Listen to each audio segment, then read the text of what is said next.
चलिए स्टार्ट करते हैं। मिसलेनियस एक्सरसाइज चैप्टर नंबर 4 की क्वेश्चन नंबर फर्स्ट आपके सामने है।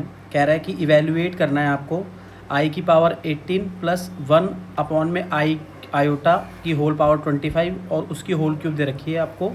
तो आपको इसको इवेल्युएट करना है, ठीक है। इसको क्या करना है, आपको इवेल्युएट करना है, ठीक है। तो कैसे सॉल्व करेंगे, आइए स्टूडेंट सॉल्व करते हैं, ठीक है। सॉल्व करते हैं, स्टार्ट करते हैं सॉल्व करना। तो सॉल्व करते हैं। जैसे कि मैंने आपको बताया, पहले आप एक काम करो। क्वेश्चन में क्या लिखा हुआ है, आयोटा की पावर 18 लिखा हुआ है, तो मैं इसको ऐसे लिख सकता हूँ आयोटा स्क्वायर उसकी पावर 9, ठीक है ना। क्योंकि मेरे पास आयोटा स्क्वायर की वैल्यू होती है विच इज़ -1, ठीक है, इसकी वैल्यू होती है।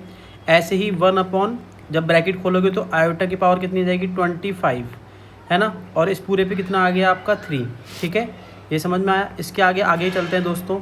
जब आगे चलेंगे तो क्या होगा आपका, यहाँ पे होएगा -1 की पावर 9 हो गया, ठीक है, प्लस 1 अपॉन। अब यहाँ पे आयोटा के पावर कैसे है, पावर कैसे है आपका ऑड है। जब भी ऑड होता है तो मैंने बोला हमेशा इवन बना दो, उसमें से कॉमन निकाल के, है ना। पिछली वीडियोस में, पिछले क्वेश्चंस में मैंने सारी चीज़ें आपको बताई हुई है, ठीक है। तो इसलिए आपने इस तरीके से करा, ठीक है। इसके बाद आप कैसे करोगे, -1 की पावर 9 करेंगे तो -1 आने वाला है, प्लस ये कितना आ गया आपका 1, आयोटा का आयोटा हो गया। इसको क्या ले सकते हैं, आयोटा का स्क्वायर, और उसकी पावर कितनी हो गई आपके पास 12, है ना। और ये कितना हो गया आपका 3, राइट। इसके बाद इसको सॉल्व करेंगे, आगे की तरफ सॉल्व करेंगे तो क्या आएगा आपका, ये -1 हो गया, प्लस 1 अपॉन ये हो गया आयोटा, और ये -1 की पावर कितनी हो जाएगी आपकी 12, ठीक है। और यहाँ पे कितना आ गया आपका 3। इसके बाद अगर आगे की तरफ चलेंगे बच्चा तो क्या आ जाएगा आपका, यहाँ पर आ जाएगा -1 प्लस कितना आ गया आपका 1 अपॉन ये आ गया आयोटा, ठीक है। और -1 का पावर 12 करेंगे +1 आ जाएगा, ठीक है। तो इसको लिखेंगे नहीं, ऐसे लिख देंगे, ठीक है। समझ में आया। इसके बाद क्या करेंगे बच्चा, इसको क्या लिखेंगे, यहाँ पे एलसीएम ले लो। यहाँ पे एलसीएम लेंगे तो आयोटा एलसीएम हो गया आपके पास, ठीक है। और यहाँ पे कितना आ गया माइनस का आयोटा, और कितना आ गया प्लस का 1, और इस पर क्या आ गया पूरे का होल क्यूब, राइट। समझ में आया।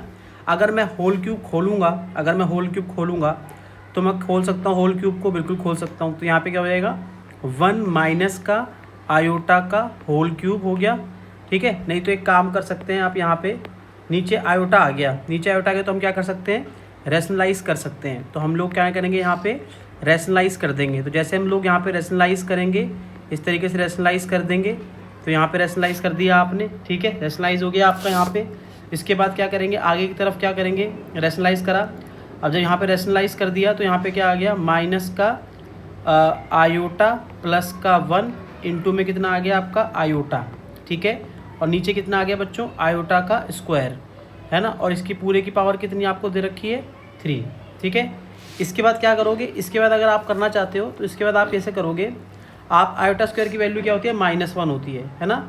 तो आयोटा स्क्वायर की वैल्यू -1 होती है, तो आप पहले लिख दो, चलो कोई दिक्कत नहीं है। इंटू यहाँ पर आयोटा, और इसकी वैल्यू -1 होती है, यहाँ पे -1 लिख दिया आपने, यहाँ पे क्या लिख दिया 3 लिख दिया आपने, ठीक है। समझ में आया। अभी जो -1 है तो ये क्या होगा, ऊपर जाकर क्या हो जाएगा, माइनस का आयोटा हो जाएगा, और ये कितना हो जाएगा माइनस का आयोटा प्लस का 1 हो जाएगा, है ना। क्योंकि कभी भी नियम क्या कहता है कि कभी भी नीचे माइनस नहीं होता, डिनोमिनेटर में कभी भी माइनस नहीं होता, तो ऑटोमेटिक कहाँ चला जाता है, न्यूमरेटर में चला जाता है। तो न्यूमरेटर में मैंने उसको माइनस कर दिया। अगर अंदर मल्टीप्लाई करूँगा तो क्या होगा, ये हो जाएगा प्लस का आयोटा का स्क्वायर, और ये माइनस का क्या हो जाएगा आपका प्लस का आयोटा का स्क्वायर, और माइनस का आयोटा हो जाएगा, और ये कितना आ जाएगा आपकी होल की पावर 3, ठीक है। इसके बाद आयोटा स्क्वायर की वैल्यू क्या होती है -1, और ये कितना हो गया माइनस का आयोटा, और यहाँ पे कितना आ गया होल क्यूब, ठीक है।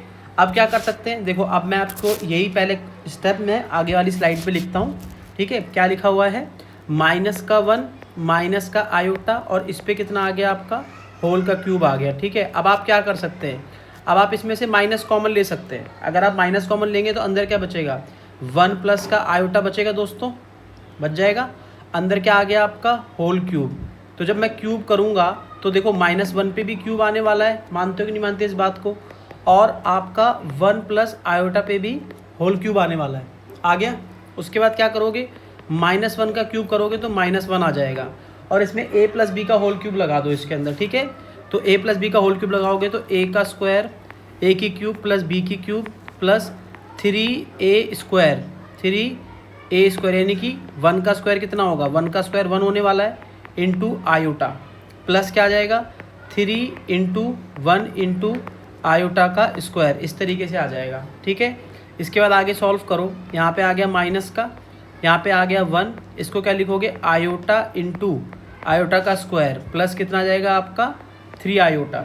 ठीक है, उसके बाद यहाँ पे कितना आ जाएगा माइनस का 3, क्यों? क्योंकि आयोटा स्क्वायर की वैल्यू -1 और -1 को अगर 3 से मल्टीप्लाई करोगे तो प्लस माइनस माइनस माइनस का 3। ठीक है, समझ में आया? इसके बाद क्या करोगे दोस्त, इसके बाद हम सॉल्व कर लेते हैं, आगे की तरफ चलते हैं। ये 1 हो गया। अब यहाँ पर क्या है देखो, ये आयोटा और आयोटा स्क्वायर की वैल्यू कितनी हो गई आपकी -1। ठीक है, ये कितना आ गया बच्चा आपका प्लस का 3 आयोटा और ये कितना आ गया -3। ठीक है, इसके आगे की तरफ चलेंगे आप तो यहाँ पे -1 आ गया आपका, यहाँ पे क्या करेंगे 1 हो गया, ये कितना आ गया माइनस आयोटा, यहाँ कितना आ गया प्लस का 3 आयोटा, ये -3। राइट, इसके आगे चलते हैं -1। ठीक है, और ये 1 में से आप -3 माइनस करोगे तो कितना आएगा -2 आ जाएगा, और 3 आयोटा में से प्लस माइनस माइनस तो कितना आ जाएगा +2 आयोटा आ जाएगा। ठीक है, ठीक है, और अगर आप माइनस अंदर अंदर मल्टीप्लाई कर दोगे तो अंदर के साइन चेंज हो जाएंगे, यानी कि -1 को अगर 2 से मल्टीप्लाई करोगे तो +2 आयोटा हो गया, और -1 को अगर प्लस से मल्टीप्लाई करोगे तो -2 आयोटा, और आप देखेंगे कि पीछे आपका यही आपको आंसर नज़र आएगा। ठीक है, देखो बच्चा 11th क्लास है, 11th क्लास है, इसका मतलब यहाँ पे आपका थोड़ा एक्सपेंड बढ़ने वाला है, यानी कि आपको एक्सप्लेनेशन बढ़ेगी। ठीक है, थोड़े क्वेश्चन लेंदी होंगे, सिंप्लीफाई वाइज लेंदी होंगे, ऐसा नहीं है कि क्वेश्चन हार्ड हो जाएंगे, क्वेश्चन टफ नहीं है, लेकिन थोड़े से लेंदी होंगे क्वेश्चंस, तो आपका फोकस यहाँ पर देखा जाएगा, फोकस और ज़्यादा बढ़ेगा क्वेश्चंस के अंदर। तो आपको फोकस से क्वेश्चंस को करना है, अगर आप कहीं पे इधर उधर हो गए हल्का सा भी तो क्वेश्चन पूरा गलत हो जाएगा आपका। फोकस चाहिए, और कंसेप्ट आसान है, ज़्यादा मुश्किल नहीं है, लेकिन आपको इसको करना पड़ेगा। ठीक है, तो आई होप आप लोगों को ये समझ में आ गया होगा फर्स्ट क्वेश्चन, उम्मीद करता हूँ। ठीक है, चलते हैं सेकंड क्वेश्चन की तरफ। Thank you.